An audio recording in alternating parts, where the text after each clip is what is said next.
السلام علیکم ورحمۃ اللہ. اعوذ وعلیکم باللہ من ورحمۃ اللہ. الشیطان الرجیم. بسم اللہ الرحمن الرحیم. اللهم صل علی محمد وعلی آل محمد كما صلیت علی ابراہیم وعلی آل ابراہیم انک حمید مجید. اللهم بارک علی محمد وعلی آل محمد كما بارکت علی ابراہیم وعلی آل ابراہیم انک حمید مجید.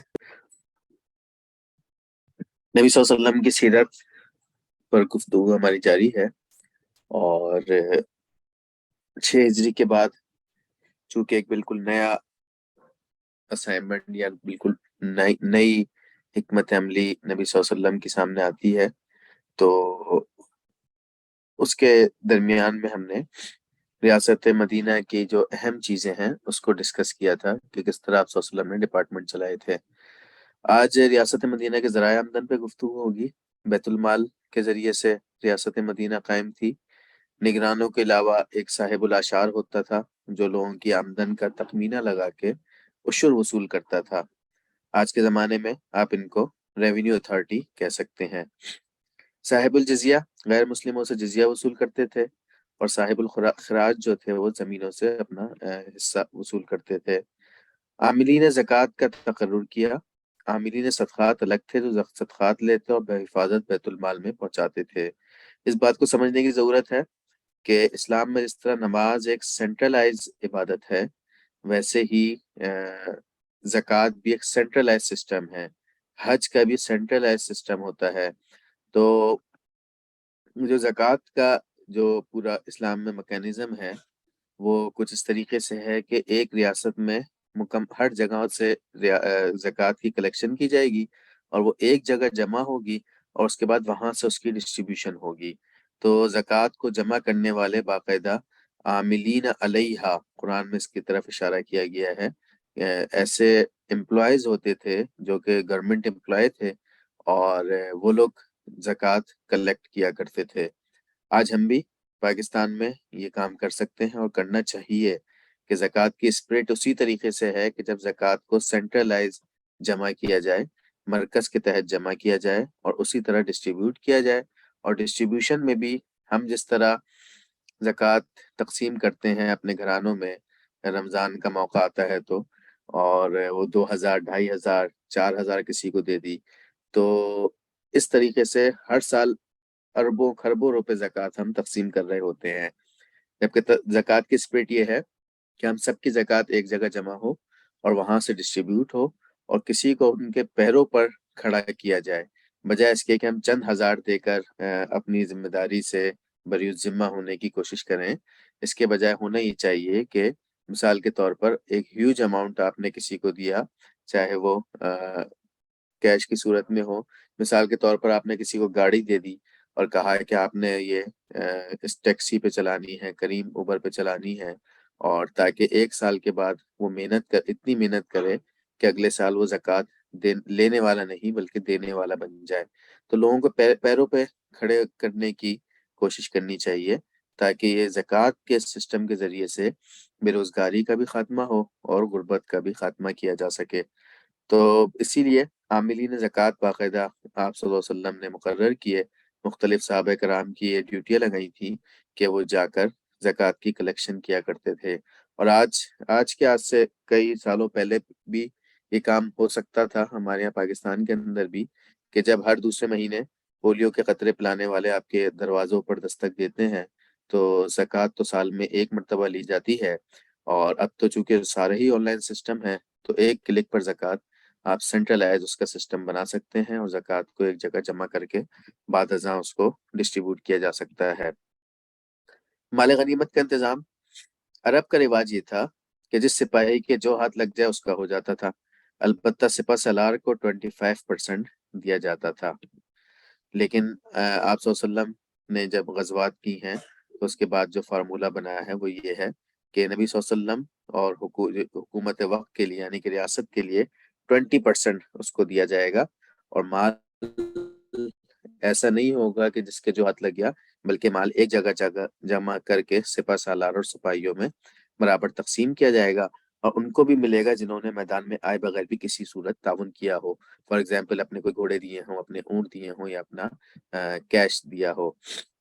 سرکاری چراگاہیں آپ صلی اللہ علیہ وسلم نے قائم کی، یہ ایک ریاست مدینہ کا آمدن کا ذریعہ ہوا کرتا تھا۔ اگلا جو ہمارے پاس ٹاپک ہے وزارت خارجہ، منسٹری آف فورن افیئرس، جس کے 3 بڑے اہداف تھے: تبلیغ اسلام، دفاع ریاست اور توسیع ریاست۔ شعبہ سفارتکاری تھی، جس میں آپ صلی اللہ علیہ وسلم نے جس کے تحت سفیر مقرر کیے۔ حضرت دحیہ کلبی رضی اللہ تعالیٰ عنہ کا ایک بڑے سفیر کے طور پہ نام آتا ہے۔ خطوط کے ساتھ تحائف بھیجے، سفیروں کے قتل پر جنگیں کی۔ جنگ موتا جس کا آگے تذکرہ آئے گا وہ سفیر کے قتل پر ہوئی تھی۔ 39 سفیران نے 43 مرتبہ یہ ذمہ داری ادا کی۔ ریاست مدینہ کے فورن منسٹر، ہم اس کو پہلے بھی ڈسکس کر چکے ہیں، وہ حضرت عمر فاروق رضی اللہ تعالیٰ عنہ ہوا کرتے تھے۔ شعبہ مراسلات ہے، خطوط اور اہم دستاویزات کا ریکارڈ۔ اس کے تحت جمع ہوا شعبے کے تحت مختلف زبانوں کے ماہرین اور تراجم تیار کیے گئے۔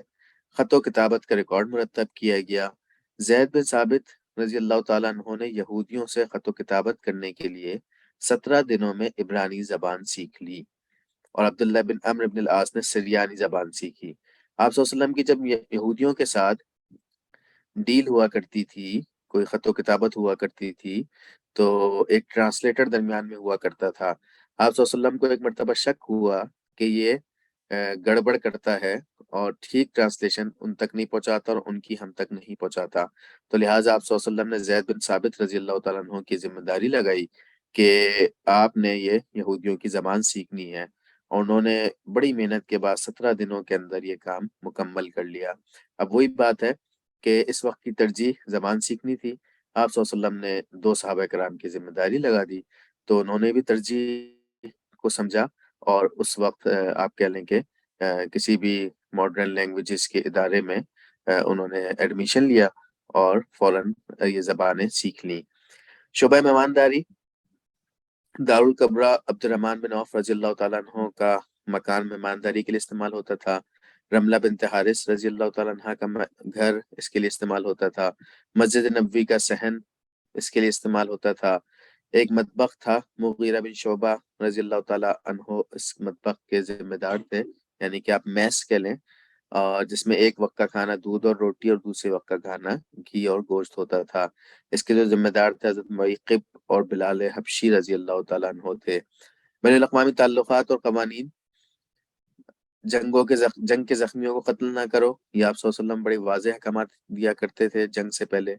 فرار کو پکڑ کے مارنے کی کوشش نہ کی جائے، قیدی کو قتل نہ کرو، لاشوں کی بے حرمتی نہ کرنا، جو گھر کا دروازہ بند کر لے اسے فتح مکہ کے موقع پر امان دی۔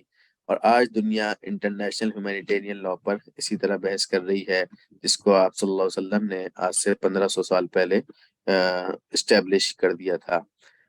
سفیر اور خطوط، نجاشی شاہ حبشہ کے نام عمرو بن امیہ رضی اللہ تعالیٰ عنہ کو بھیجا، انہوں نے اسلام کی دعوت دی۔ اس نے جو رد عمل دکھایا، کہا کہ میں نے آپ صلی اللہ علیہ وسلم کے ہاتھ پر بیعت کی اور اسلام قبول کیا، اور مسلمانوں کو بڑی عزت و کرام سے 2 کشتیوں میں روانہ کر دیا۔ مقوقس شاہ مصر کے نام حاتب بن نبی بلتہ رضی اللہ تعالیٰ عنہ کو بھیجا، اسلام لاؤ سلامت رہو گے، دوہرا اجر ملے گا، لیکن اگر منہ موڑا تو اہل قبط کا گناہ بھی تم پر ہوگا۔ اس نے جو ریئیکٹ کیا، کہا کہ مجھے معلوم ہے کہ ابھی ایک نبی کی آمد باقی ہے، میں سمجھتا تھا کہ وہ شام سے نمودار ہوگا، آپ کی خدمت میں 2 لونڈی اور 1 خچر بطور ہدیہ بھیج رہا ہوں، لیکن وہ اسلام نہیں لایا۔ ایران کے بادشاہ خسرو پرویز عبداللہ بن حذافہ سہمی رضی اللہ تعالیٰ عنہ گئے، اس کو دعوت دی۔ اس نے جب یہ خط کسریٰ کو پڑھ کر سنایا گیا تو اس نے وہ خط کو پھاڑ دیا اور نہایت تکبر سے کہا، میری رعایا میں سے ایک حقیقی غلام اپنا نام مجھ سے پہلے لکھتا ہے۔ رسول اللہ صلی اللہ علیہ وسلم کو اس واقعے کی جب خبر ملی تو آپ صلی اللہ علیہ وسلم نے فرمایا، اللہ اس کی بادشاہت کو پارا پارا کر دے، اور تاریخ نے دیکھا کہ کس طرح آپ صلی اللہ علیہ وسلم کی کہی ہوئی یہ بات پوری ہوئی۔ منظر بن ساوی حاکم بحرین کے نام علاء ابن الحضرمی رضی اللہ تعالیٰ عنہ کو بھیجا، اسلام کی دعوت دی۔ اے اللہ کے رسول صلی اللہ علیہ وسلم، میں نے آپ کا خط اہل بحرین کو پڑھ کر سنایا ہے۔ بعض لوگوں نے اسلام کو محبت اور پاکیزگی کی نظر سے دیکھا اور اس کے حلقہ بگوش ہو گئے، بعض نے پسند نہیں کیا، اور میری زمین میں یہود اور مجوس بھی ہیں، لہٰذا آپ اس بارے میں بھی اپنا حکم صادر فرمائیے۔ حوضہ بن علی حاکم یمامہ کے نام سلید بن عمرو رضی اللہ تعالیٰ عنہ کو بھیجا اور انہوں نے اسلام کی دعوت دی۔ اس نے درمیانی قسم کا جواب دیا، اور حضرت سلید رضی اللہ تعالیٰ عنہ کو تحائف وغیرہ دے کر اس نے روانہ کر دیا۔ حارث بن ابی شمر غسانی حاکم دمشق کے نام شجاع بن وہب رضی اللہ تعالیٰ عنہ کو بھیجا، میں تمہیں دعوت دیتا ہوں کہ اللہ پر ایمان لاؤ جو تنہا ہے، جس کا کوئی شریک نہیں۔ رد عمل کیا دیا کہ مجھ سے میری بادشاہت کوئی کون چھین سکتا ہے، میں اس پر الغال کرنے ہی والا ہوں اور یہ اسلام نہیں لایا۔ ان سفیروں میں ایک اہم واقعہ ہرقل روم کا ہے، اور ہرقل کے پاس جب بھیجا دہیا کلبی رضی اللہ تعالیٰ عنہ کو، تو انہوں نے فرمایا جا کے پیغام دیا کہ اسلام لاؤ سالم رہو گے۔ اتفاق یہ تھا کہ اس روم کے بادشاہ کے پاس اس وقت ابو سفیان موجود تھے۔ اچھا سینیریو دیکھیں کہ صلح کا معاہدہ ہو چکا ہے اور اب جنگیں تو نہیں ہو رہی ہیں، تو ابو سفیان کو اس نے بلا لیا۔ اس نے کہا کہ تمہارے شہر کا بندہ ہے جس نے مجھے یہ خط بھیجا ہے، تمہارے اب اس کے نبی صلی اللہ علیہ وسلم کے بارے میں ابو سفیان سے اس کے سوالات ہیں۔ ابو سفیان سے پوچھتا ہے ہرقل کہ تم لوگوں میں اس کا نسب کیسا ہے؟ ابو سفیان جواب دیتے ہیں کہ وہ اونچے نسب والا ہے۔ وہ پوچھتا ہے کہ کیا یہ بات اس سے پہلے بھی تم سے کسی نے کہی تھی؟ تو ابو سفیان جواب دیتا ہے کہ نہیں۔ کیا اس کے باپ دادا میں سے کوئی بادشاہ گزرا ہے؟ نہیں۔ اچھا تو بڑے لوگوں نے اس کی پیروی کی ہے کمزوروں نے؟ وہ جواب دیتا ہے کمزوروں نے۔ وہ لوگ بڑھ رہے ہیں یا گھٹ رہے ہیں؟ وہ جواب دیتا ہے کہ بڑھ رہے ہیں۔ کیا اس دین میں داخل ہونے کے بعد کوئی شخص اس دین سے برگشتہ ہو کر مرتد بھی ہوتا ہے؟ وہ جواب دیتا ہے کہ نہیں۔ اس نے جو بات کہی ہے کیا اسے کہنے سے پہلے تم لوگ اس کو جھوٹ سے متہم کرتے تھے؟ وہ جواب دیتا ہے کہ نہیں کرتے تھے۔ وہ بدعہدی بھی کرتا ہے؟ نہیں، البتہ ہم لوگ اس وقت اس کے ساتھ ایک صلح کی مدت گزار رہے ہیں، معلوم نہیں کہ اس میں وہ کیا کرے گا۔ ابو سفیان کہتے ہیں کہ اس فقرے کے سوا مجھے اور کوئی بات مزید اس میں ایڈ کرنے کا موقع نہیں ملا۔ پھر اس نے پوچھا کیا تم لوگوں نے اس سے جنگ کی ہے؟ ابو سفیان نے کہا جی ہاں۔ تو تمہاری اور اس کی جنگ کیسی رہی؟ اس نے کہا کہ جنگ ہمارے درمیان برابر رہی، کبھی وہ ہمیں نقصان پہنچاتا اور کبھی ہم اسے نقصان پہنچاتے۔ تمہیں کن باتوں کا حکم دیتا ہے؟ وہ کہتا ہے کہ صرف اللہ کی عبادت کرو، اس کے ساتھ کسی چیز کو شریک نہ کرو، تمہارے باپ دادا جو کچھ کہتے تھے اسے چھوڑ دو، اور وہ ہمیں نماز، سچائی، پرہیز، پاک دامنی اور قرابت داروں کے ساتھ حسن سلوک کا حکم دیتا ہے۔ تو یہ ایک کنورسیشن تھی ان کے درمیان، مطلب ابو سفیان چاہنے کے باوجود بھی نبی صلی اللہ علیہ وسلم کی اس حوالے سے کوئی اس کے سامنے برائی نہیں بیان کر سکا۔ پھر ایک اور شاہ عمان جعفر اور اس کے بھائی اب کے نام حضرت عمرو بن العاص رضی اللہ تعالیٰ عنہ کو بھیجا۔ یہ بڑا تفصیلی واقعہ ہے، اس کا خلاصہ یہ ہے کہ پہلے تو انہوں نے بڑا ہیزیٹیٹ کیا، سوال جواب پوچھے، اس کے بعد یہ دونوں بھائی ایمان لے آئے تھے۔ ریاست مدینہ کی کابینہ اور پولیس، ہم کہہ سکتے ہیں کہ ریاست مدینہ میں وزیر اعظم صدیق اکبر رضی اللہ تعالیٰ عنہ تھے۔ اللہ تعالیٰ اچھے حاکم کو اچھے وزیر عطا فرماتا ہے اور برے حاکم کو برے وزیر، یہ آپ صلی اللہ علیہ وسلم نے فرمایا تھا۔ امن و امان اور پولیس کا نظام قائم کیا آپ صلی اللہ علیہ وسلم نے ریاست مدینہ کے اندر۔ آغاز کے دنوں میں چوری، قتل، زنا جیسے واقعات ہوئے، کئی یہودی بھی یہ کام کر جاتے تھے۔ آپ صلی اللہ علیہ وسلم نے صحابہ کو رات کے وقت پہرے پر معمور کیا۔ ان کو آپ کے آج کے زمانے کی پولیس کہا جا سکتا ہے، جو شہر میں امن کے ضامن ہوتے ہیں۔ محمد بن مسلمہ انصاری پہلے پولیس آفیسر کے طور پر مشہور ہیں، پہلی ذمہ داری ان کی لگائی تھی۔ ایک مرتبہ آپ صلی اللہ علیہ وسلم اکثر خود بھی مدینہ کا گشت فرمایا کرتے تھے، چنانچہ اس سلسلے میں حضرت انس رضی اللہ تعالیٰ عنہ کی روایت ہے کہ رات اہل مدینہ ایک آواز کی وجہ سے ڈر گئے اور لوگ اس آواز کی طرف روانہ ہوئے، تو سامنے سے نبی صلی اللہ علیہ وسلم جو لوگوں سے پہلے ہی اس آواز کے تعاقب میں نکل پڑے تھے، گھوڑے کی ننگی پیٹھ پر گلے میں تلوار لٹکا یہ کہتے ہوئے تشریف لائے کہ پرواہ مت کرو، یہ آواز سمندروں کی طرف سے آئی تھی، سمندر کی طرف سے۔ بعد یہودیوں کو جب مدینہ سے نکال دیا گیا تو اس کے بعد جرائم کم ہو گئے تھے، جرائم لیکن کم ہو گئے۔ منسٹری آف ڈیفینس،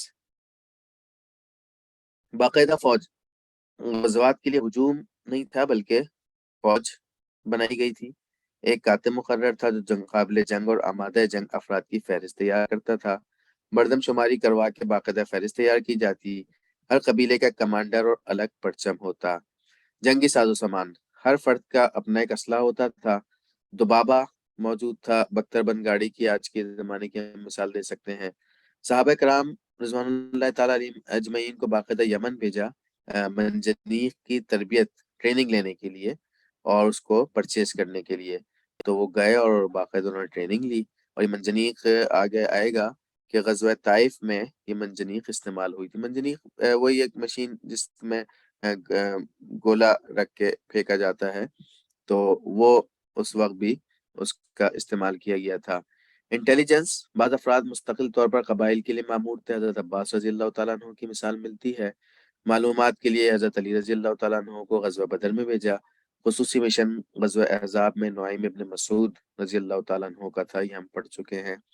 اصحاب صفہ، یہ سلائڈ بنانے کا مقصد یہ تھا کہ اصحاب صفہ کے بارے میں میرے ذہن میں تو جب سے ہم نے ان کا نام سنا ہے، ان کا تذکرہ سنا ہے اور کچھ روایات سنی ہے بچپن سے، تو ایک پرسپشن یہ آتی ہے یہ ایسے لوگ ہوں گے جو آپ صلی اللہ علیہ وسلم کے ساتھ رہتے ہوں گے مدینہ کے اندر، مسجد نبوی میں بھوک سے حالت بری ہوگی، یقیناً درس و تدریس میں مصروف رہتے ہوں گے، فائنینشلی طور پہ بڑے ڈسٹرب ہوں گے، اور پڑھنا پڑھانا ہی صرف ان کا کام ہوگا۔ لیکن صرف یہ کام نہیں تھا، یقیناً یہ کام بھی تھا، لیکن صرف یہ نہیں تھا بلکہ کچھ اور کام بھی، کچھ اور ان کی ذمہ داریاں تھیں۔ صفہ، تعلیم و تربیت کے علاوہ فوجی کارروائیوں میں خدمات سر انجام دیتے تھے یہ لوگ۔ چھوٹے بڑے قافلے کے حوالے سے کوئی کسی نے حملہ کر دیا، کسی پہ حملہ کرنا ہے، تو یہی اصحاب صفہ کام آتے تھے۔ چھاپہ مار کارروائی، مدینہ میں کہیں اچانک کیے جانے والے حملے کا دفاع کرنا ہو، یہ سارے کام ان کے ہوتے تھے۔ کسی بڑی مہم کے لیے آپ صلی اللہ علیہ وسلم نماز کے بعد خطبہ دیتے اور لوگ اپنے نام لکھوا دیتے تھے۔ فوجی نظام کو بہتر بنانے کے لیے ورزش کی ترغیب دیتے، نشانہ بازی کی مشق کراتے، کشتی کے مقابلے کراتے اور انعامات دیتے تھے۔ افراد کے مابین دوڑ کا مقابلہ، گھوڑے اونٹ کی ریس لگواتے اور بلندی پہ کھڑے ہو کر جیتنے والے کا فیصلہ سنا کر 5 پہلے آنے والے گھوڑوں کو کھجور یا کسی اور صورت میں آپ صلی اللہ علیہ وسلم انعام دیا کرتے تھے۔ مدینہ میں آج بھی شمالی دروازے پر ایک مسجد ہے جس کا نام مسجد سبق ہے۔ حکومت کے زیر اہتمام فوجی ذخیرہ بھی جمع کرنا شروع کیا، ہتھیار، گھوڑے اور اونٹ وغیرہ کا انتظام کیا۔ عدالتی نظام، جوڈیشری اینڈ کورٹ، خود نبی صلی اللہ علیہ وسلم کی حیثیت ایک سپریم کورٹ کی تھی، وحی کی روشنی میں فیصلے کیے، مشاورت اور فیصلے میں فرق رکھا۔ نبی صلی اللہ علیہ وسلم کے فیصلے آج بھی تاریخ کا حصہ ہے۔ نبی صلی اللہ علیہ وسلم کے فیصلے ایک قدیم کتاب اقضیۃ الرسول کی صورت میں بھی جمع ہیں۔ قاضیوں کا تقرر کیا، مقامی عدالت آپ کہہ سکتے ہیں، صدیق اکبر کو قاضی کا منصب دیا، چیف جسٹس آپ کہہ لیں، یہ عہدہ مکہ میں بھی انہی کے خاندان میں تھا۔ معاذ بن جبل رضی اللہ تعالیٰ عنہ کو یمن میں، عتاب بن اسید رضی اللہ تعالیٰ عنہ کو مکہ میں، عمر فاروق رضی اللہ تعالیٰ عنہ کو مدینہ، اور حضرت علی رضی اللہ تعالیٰ عنہ کو یمن کے ایک علاقے میں قاضی بنا کے بھیجا۔ نجران کے عیسائیوں نے مسلمان جج کی درخواست کی تو امین الامت ابو عبیدہ بن جراح رضی اللہ تعالیٰ عنہ کا تقرر کیا گیا۔ قاضی فیصلے ریفر بھی کرتے اور نبی صلی اللہ علیہ وسلم اس کا اسقط نوٹس بھی لیتے تھے اور توثیق بھی کیا کرتے تھے۔ انصاف کی بنیادیں کیا تھیں؟ نفرت مجرم سے نہیں بلکہ جرم سے سکھائی۔ اس کی مثال ہمیں وہ زانیہ عورت کے حوالے سے ملتی ہے جن کا تعلق غامدیہ قبیلے سے تھا، اور وہ خاتون تھی جو صحابیہ تھی، زنا ہو گیا، غلطی ہو گئی، گناہ ہو گیا، آپ صلی اللہ علیہ وسلم کے پاس آئیں اور آپ صلی اللہ علیہ وسلم سے کہا کہ میں اپنی غلطی پر بڑی پشیمان ہوں، تو مجھے آپ سزا دیجئے تاکہ میں دنیا سے پاک ہو کے جانا چاہتی ہوں۔ پریگننٹ ہو گئی تھی، آپ صلی اللہ علیہ وسلم نے فرمایا ہے کہ ابھی چلی جاؤ، بچہ ہو جائے پھر آ جانا۔ 10 مہینے کے بعد پھر آ گئی اور پھر آپ صلی اللہ علیہ وسلم سے ریکویسٹ کی کہ رسول اللہ اب مجھے سنسار کیجئے کیونکہ میں دنیا سے پاک ہو کے جانا چاہتی ہوں۔ آپ صلی اللہ علیہ وسلم نے فرمایا ہے کہ ابھی چلی جاؤ، اس بچے کو تمہاری ضرورت ہے، اس کو فیڈ کراؤ اور پھر آ جانا۔ 2.5 سال 3 سال کے بعد وہ دوبارہ آ گئی اور پھر آپ صلی اللہ علیہ وسلم سے کہا کہ مجھے اب سنسار کیجئے۔ پھر آپ صلی اللہ علیہ وسلم نے جب انہیں سنسار کیا تو مارنے والوں نے ان کو پتھر مارے اور خون کے چھیٹے اڑ کر کچھ صحابہ کرام کے کپڑوں پہ لگ گئے۔ خالد بن ولید رضی اللہ تعالیٰ عنہ کا نام آتا ہے، تو انہوں نے کہا کہ آج اس نے کیسا کام کیا کہ ہمارے کپڑے بھی گندے کر دیے۔ آپ صلی اللہ علیہ وسلم نے فرمایا کہ اس کو کچھ نہ کہو، اس نے آج ایسی توبہ کی ہے کہ اگر پورے مدینے میں بھی تقسیم کر دی جائے تو سب کی مغفرت ہو جائے گی۔ تو نفرت مجرم سے نہیں ہونی چاہیے بلکہ جرم سے نفرت سکھائی۔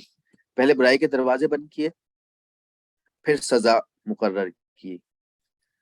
سزا کے نفاذ کے لیے کڑی شرائط لیکن فوری اور یقینی انصاف، اس کی بڑی اہمیت ہے۔ ہمارے یہاں جو جوڈیشری سسٹم ہے اس میں تاخیر اتنی ہو جاتی ہے کہ جس نے کیس کیا وہ بھی بھول جاتا ہے، اور جس پر کیس کیا گیا اس کا تو بیچارے کا اور ہی برا حال ہوتا ہے۔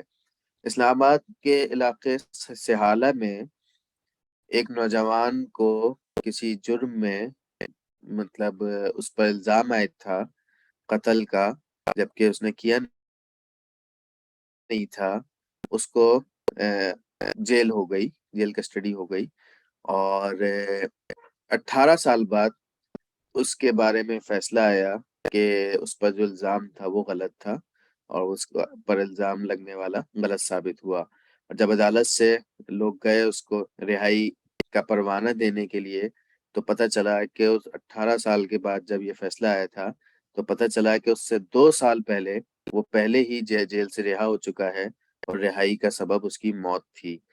اور اتنا مطلب اب برا حال ہے اس وقت ہمارے جوڈیشری سسٹم کا، عدالتی سسٹم کا، کہ کیس پہ کیس، تاریخ پہ تاریخ چلتی رہتی ہے لیکن فیصلے نہیں ہوتے۔ سوشل بائیکاٹ بڑی سزا تصور کی جاتی تھی، اسی لیے غزوہ تبوک میں بھی سوشل بائیکاٹ ہوا، اسی لیے اور بھی مختلف مواقع ہمیں ملتے ہیں، جیسے شیب ابی طالب میں عرب نے، مشرکین مکہ نے نبی صلی اللہ علیہ وسلم کے خاندان کا سوشل بائیکاٹ کیا تھا۔ تو سوشل بائیکاٹ کی بڑی اہمیت ہوا کرتی تھی، تو وہ ایک بڑی سزا تصور کی جاتی تھی۔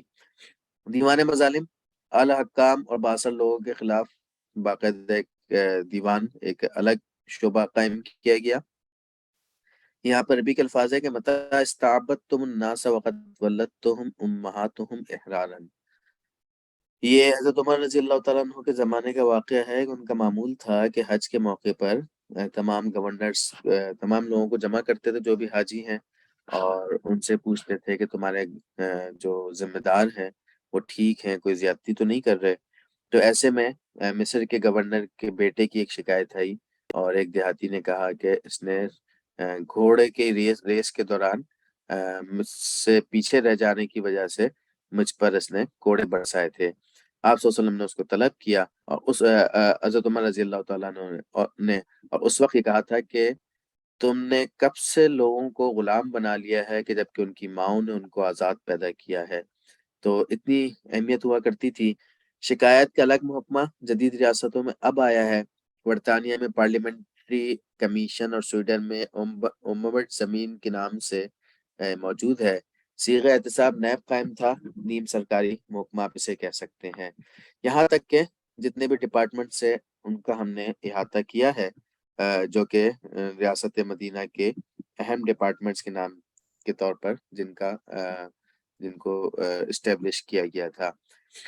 پھر یہ 6 ہجری کے بعد، اب پھر سمجھیے کہ 6 ہجری میں جب مشرکین مکہ سے ایک معاہدہ طے پا گیا، تو اس کے بعد اب خیبر کے یہودی جو پہلے ہی مسلمانوں کو مستقل تنگ کر رہے تھے، تو ان کی طرف آپ صلی اللہ علیہ وسلم نے توجہ دی۔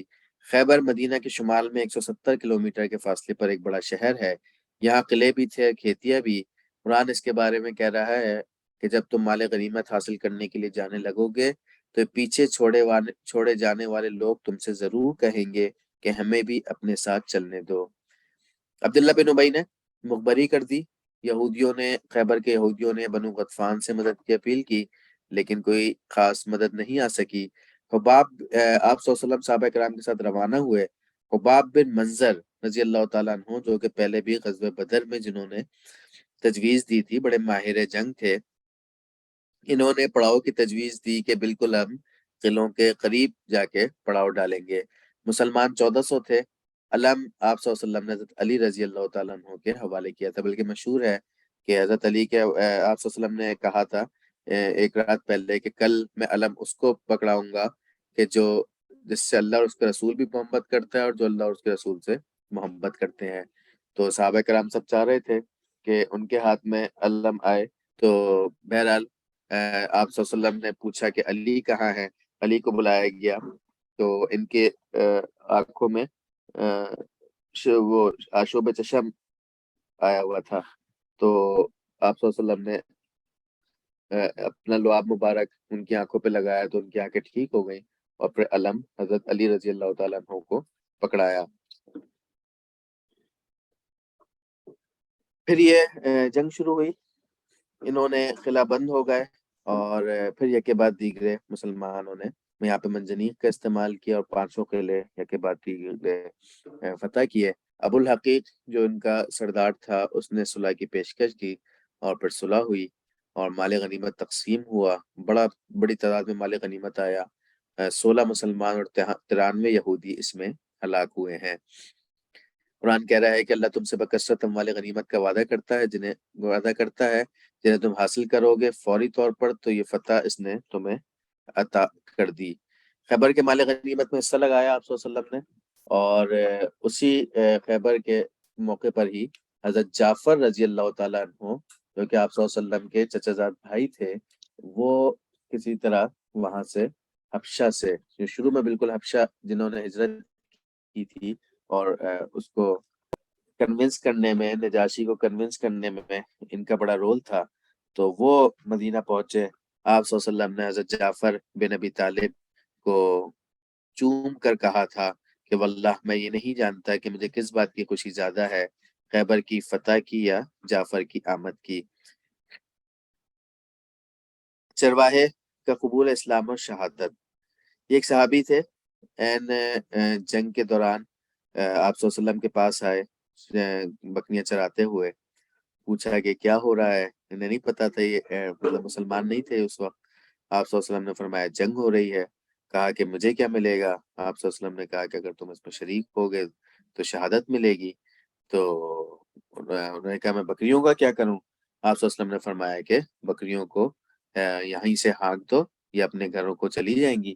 اور پھر وہ جنگ میں شریک ہو گئے اور پھر شہید ہو گئے۔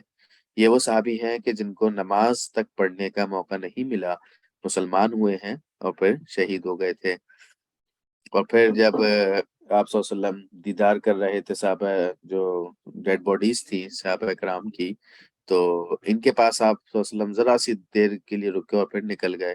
صحابہ کرام نے پوچھا ہے کہ آپ کیوں ان کے پاس نہیں رکے؟ تو انہوں نے کہا کہ ان کو حوروں نے حوریں ان کو گھیر کے کھڑی ہوئی تھی، لہٰذا مجھے حیا آئی تو میں وہاں سے نکل گیا۔ اس کے علاوہ غزوہ غابہ ایک مارکا ہوا ہے، نبی صلی اللہ علیہ وسلم کی اونٹنیوں پر چھاپا مارا، سلمہ بن اکوع رضی اللہ تعالیٰ عنہ نے پیچھا کیا اور اونٹنیوں کو بازیاب کرا لیا۔ صفیہ رضی اللہ تعالیٰ عنہ سے خیبر کے بعد شادی ہوئی، اور کنانہ بن عبد الحقیق کی بدعہدی اس نے معاہدہ کرنے کے باوجود اس نے یہ کچھ اپنا سامان چھپا لیا تھا، تو پھر اس کو قتل کیا گیا۔ اور حضرت صفیہ رضی اللہ تعالیٰ عنہ نے کچھ ہی دن پہلے خواب دیکھا تھا کہ چاند ٹوٹ کر ان کے دامن میں آ گرا ہے، تو وہ خواب ان کا پورا ہوا اور نبی صلی اللہ علیہ وسلم سے ان کی شادی ہوئی۔ ایک اور اہم واقعہ زہر آلود بکری کا تھا۔ زینب بنت حارث ایک یہودیہ خاتون تھی، ان کی جانب سے ایک بھنی ہوئی بکری کا تحفہ آپ صلی اللہ علیہ وسلم کو پیش کیا گیا۔ آپ صلی اللہ علیہ وسلم نے کھانا شروع ہی کیا تھا کہ آپ صلی اللہ علیہ وسلم کے ساتھ بشر بن برہ رضی اللہ تعالیٰ عنہ بھی موجود تھے، کہ آپ صلی اللہ علیہ وسلم کو اس بات کا احساس ہوا کہ اس میں زہر ہے، اور بشر کھاتے رہے۔ پھر آپ صلی اللہ علیہ وسلم نے جب انہیں بھی روکا، لیکن وہ دو چارنے والے کھا چکے تھے۔ اس عورت کو بلایا گیا، اس نے کہا کہ میں تو چیک کر رہی تھی کہ اگر آپ واقعی سچے نبی ہیں تو اللہ تعالیٰ آپ کو بتا دیں گے، اور اگر آپ جھوٹے نبی ہیں تو آپ ویسے ہی اس زہر کو کھا کے مارے جائیں گے۔ تو پہلے تو آپ صلی اللہ علیہ وسلم نے معاف کر دیا، لیکن بعد ازاں جب بشر بن برہ رضی اللہ تعالیٰ عنہ شہید ہوئے اس زہر کھانے کی وجہ سے، تو پھر آپ صلی اللہ علیہ وسلم نے اس کے بدلے زینب بنت حارث کو بھی قتل کروایا۔ فدق خیبر کی فتح کے بعد فدق کے یہودیوں نے اسلام قبول کیا، نصف دوار کی شرائط پر مصالحت کی، اور فدق کی زمین نبی صلی اللہ علیہ وسلم کے لیے مخصوص کی گئی۔ وادی القرا کے یہودیوں نے لڑائی کے بعد ہتھیار ڈال دیے، تیمہ کے یہودیوں کا قبول اسلام۔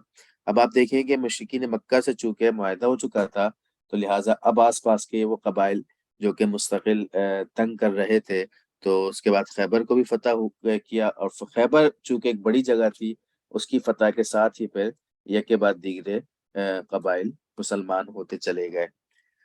غزوہ ذات الرقاع نجد کے صحرا میں خیمہ زن بدوؤں سے مقابلہ مشہور ہے۔ یہ واقعہ کہ نبی صلی اللہ علیہ وسلم کے ساتھ 6 آدمی تھے، آپ صلی اللہ علیہ وسلم آرام کے غرض سے لیٹے کہ ایک مشرک اچانک آیا اور اس نے تلوار آپ صلی اللہ علیہ وسلم پر تان لی۔ آپ صلی اللہ علیہ وسلم سے پھر اس نے پوچھا کہ مجھے بتاؤ کہ اب تم سے مجھے کون بچائے گا؟ کیا تمہارا خدا اتنا بڑا ہے کہ تم سے بچائے؟ آپ صلی اللہ علیہ وسلم کھڑے ہوئے اور اچانک اس پر ایک ایسا روب طاری ہوا کہ اس کے ہاتھ سے تلوار چھوٹ گئی۔ آپ صلی اللہ علیہ وسلم نے تلوار اٹھائی اور اس سے پوچھا کہ اب مجھے بتاؤ کہ تمہیں مجھ سے کون بچائے گا۔ بہرحال پھر آپ صلی اللہ علیہ وسلم نے اسے معاف کر دیا تھا۔ عمرہ قضا، صلح حدیبیہ کے طے پایا تھا کہ اللہ واپس چلے جائیں گے، اگلے سال پھر آئیں گے۔ تو اگلے سال پھر عمرہ قضا کے لیے آپ صلی اللہ علیہ وسلم انہی 1500 صحابہ کرام کے ساتھ روانہ ہوئے۔ مکہ میں 3 روز قیام کیا۔ دوران طواف استباء کا آپ صلی اللہ علیہ وسلم نے حکم دیا۔ استباء کی سنت آج بھی زندہ کی جاتی ہے، اور یہ وجہ یہ ہے کہ مشرکین مکہ اور وہاں کے عام لوگ بھی یہ خبر پھیلی تھی ان کے درمیان کہ نبی صلی اللہ علیہ وسلم اور صحابہ کرام نے جب ہجرت کی ہے تو مدینہ کی آب و ہوا انہیں راس نہیں آئی اور وہ بیمار پڑ گئے ہیں۔ تو اور واقعی اس میں کچھ حقیقت بھی تھی، صدیق اکبر، عبد الرحمن بن عوف اور دیگر صحابہ کرام کا نام آتا ہے۔ تو وہ سب آپ صلی اللہ علیہ وسلم اور صحابہ کرام کو دیکھنے کے لیے خانہ کعبہ کے پاس جمع ہو گئے اطراف میں، اور یہ دیکھ رہے تھے کہ یہ ان کی صحت واقعی ٹھیک ہے یا یہ بیمار پڑ گئے ہیں۔ اور مطلب ایک امید تھی کہ چونکہ یہ ہمارا شہر چھوڑ کے گئے تھے تو ان کو بیمار پڑنا ہی چاہیے۔ تو آپ صلی اللہ علیہ وسلم نے اس موقع پر صحابہ کرام کو حکم دیا کہ آپ نے سینہ تان کے چلنا ہے، اور خواتین کو بھی حکم دیا کہ آپ نے بھی تیز تیز چلنا ہے تاکہ ان پر روب پڑے۔ تو یہ ایک مخصوص وقت کی سنت تھی۔ آج بھی سنت، جب آپ عمرے کا طواف کرتے ہیں تو اس میں یہ انسٹرکشن دی جاتی ہیں کہ آپ نے پہلے 3 چکر سینہ تان کے چلنا ہے، اور اسی سنت کو زندہ کیا جاتا ہے۔ جبکہ قرآن کے اندر جگہ جگہ ولا تمشی فی الارض مرحا، زمین پہ اکڑ کے نہ چلو، عباد الرحمن الذین یمشون علی الارض ہونا، رحمان کے بندے تو وہ ہیں جو زمین پر نرم چال چلتے ہیں۔ تو لیکن یہ چونکہ یہاں پہ روب دکھانا مقصود تھا دشمن پر، تو لہٰذا آپ صلی اللہ علیہ وسلم نے یہاں پر استباء کا حکم دیا۔ واپسی پر میمونہ بنت حارث عامریہ رضی اللہ تعالیٰ عنہ سے آپ صلی اللہ علیہ وسلم نے شادی کی ہے۔ آگے غزوہ موتا ہے، اس کو بھی بلکہ ہم ڈسکس کر لیتے ہیں اور اس کے بعد پھر ہم آج کی کلاس اینڈ کریں گے۔ غزوہ موتا یہ ایک سفیر کے قتل کی وجہ سے ہوئی۔ حاکم بصرہ کے ہاتھوں مسلم سفیر حارث بن عمیر رضی اللہ تعالیٰ عنہ کو شہید کر دیا گیا۔ آپ صلی اللہ علیہ وسلم نے صحابہ کرام کو بھیجا، 3000 کا لشکر تھا۔ جب وہاں پہنچے تو پتہ چلا کہ 1,00,000 رومی اور 1,00,000 عرب قبائل وہاں پر سب بندی کیے ہوئے تھے۔ یہ ایسی جنگ ہے کہ ایسا مطلب اس میں جو چیزیں سامنے آتی ہیں تو ایسا لگتا ہے کہ آپ صلی اللہ علیہ وسلم خود مدینہ میں بیٹھے تھے، لیکن ویژولاز آپ صلی اللہ علیہ وسلم کو ہو رہا تھا۔ یہ پوری جنگ ایسا لگ رہا تھا کہ نظر آ رہی ہے۔ آپ صلی اللہ علیہ وسلم نے فرمایا تھا کہ جب جاؤ تو سب سے پہلے علم جو ہے، جھنڈا جو ہے وہ زید بن حارثہ کے پاس ہوگا، پھر اگر وہ شہید ہو گئے تو پھر حضرت جعفر رضی اللہ تعالیٰ عنہ کے پاس، اور پھر اگر وہ شہید ہو گئے تو عبداللہ بن رواحہ کے پاس ہوگا۔ بہرحال جب وہاں پہنچے 3000 کا لشکر، پہلے تو آپس میں یہ جی میں آئی کہ ہم ایسا کرتے ہیں کہ مدینہ سے مزید کمک منگوا لیتے ہیں، لیکن پھر عبداللہ بن رواحہ رضی اللہ تعالیٰ عنہ نے بڑی جذباتی قسم کی تقریر کی، موٹیویشن دی صحابہ کرام کو، اور پھر انہوں نے جنگ کرنے کا فیصلہ کیا۔ جنگ کا آغاز ہوا اور بڑے بھرپور انداز میں لڑے صحابہ کرام، اور سپہ سالار کی پھر یک کے بعد دیگر شہادتیں ہوتی نہیں۔ سب سے پہلے زید بن حارثہ رضی اللہ تعالیٰ عنہ، آپ صلی اللہ علیہ وسلم کے منہ بولے بیٹے، وہ شہید ہوئے۔ اس کے بعد علم جو جھنڈا تھا وہ جعفر رضی اللہ تعالیٰ عنہ کے پاس آیا، ان کے رائٹ سائڈ ہینڈ میں تھا۔ جب دایاں ہاتھ ان کا کاٹا گیا تو بائیں ہاتھ میں پکڑ لیا، بایاں کاٹا گیا تو بازوؤں سے پکڑ لیا، بازو کاٹے گئے تو انہوں نے منہ سے پکڑ لیا، اور پھر وہ شہید کر دیے گئے۔ 90 سے زیادہ زخم ان کے جسم پر آئے تھے، اور اسی لیے انہیں جعفر طیار کہا جاتا ہے کہ آپ صلی اللہ علیہ وسلم نے فرمایا تھا کہ حضرت جعفر جنت میں ان کے بازوؤں کے الٹرنیٹ پر ان کو پر عطا کیے جائیں گے، اور وہ یہاں سے وہاں اڑ رہے ہوں گے، تو اسی لیے ان کو جعفر طیار کہا جاتا ہے۔ اس کے بعد پھر علم خالد بن ولید رضی اللہ تعالیٰ عنہ کے ہاتھ میں آیا۔ اگلا دن آیا، خالد بن ولید رضی اللہ تعالیٰ عنہ نے ایک ڈیفرنٹ حکمت عملی اپنائی، کیونکہ انہیں اندازہ تھا کہ سامنے لشکر بہت بڑا ہے، یہاں مسلمان کم ہیں۔ انہوں نے رائٹ پہ جو لوگ تھے ان کو لیفٹ پہ رکھا، لیفٹ والوں کو رائٹ پہ رکھا، فرنٹ والوں کو پیچھے رکھ کر دیا، بیک والوں کو فرنٹ پہ کر دیا، کچھ لوگوں کو پہاڑ میں چھپا دیا کہ جیسے ہی جنگ شروع ہوگی تو آپ نے بھاگتے ہوئے آنا ہے تاکہ پریشر بنے کہ پیچھے سے ہمارے پاس امداد آ گئی ہے۔ اسی طرح کیا، اور پھر جب رومیوں پر بھی ایک رعب سا طاری ہو گیا، اور پھر حضرت خالد بن ولید رضی اللہ تعالیٰ عنہ آہستہ آہستہ کر کے صحابہ کرام کو پیچھے لے گئے، اور کسی طرح انہوں نے مدینہ تک پہنچا دیا۔ 12 مسلمان اس مارکے میں شہید ہوئے۔ رومیوں کا اندازہ نہیں ہو سکا۔ مارکے کا اثر یہ ہوا کہ مسلمانوں کی ساکھ اور شہرت میں بڑا اضافہ ہو گیا، آس پاس کے لوگوں اس سے بڑے مرعوب ہو گئے۔ پھر آگے مختلف سرایہ ہیں، وہ انشاءاللہ پھر ہم اگلی کلاس میں اس کو ڈسکس کریں گے۔ اللہ رب العالمین مجھے اور آپ کو نبی صلی اللہ علیہ وسلم کی سیرت کو پڑھنے، سمجھنے، سننے اور عمل کرنے کی توفیق عطا فرمائے۔ وما علینا الا البلاغ المبین۔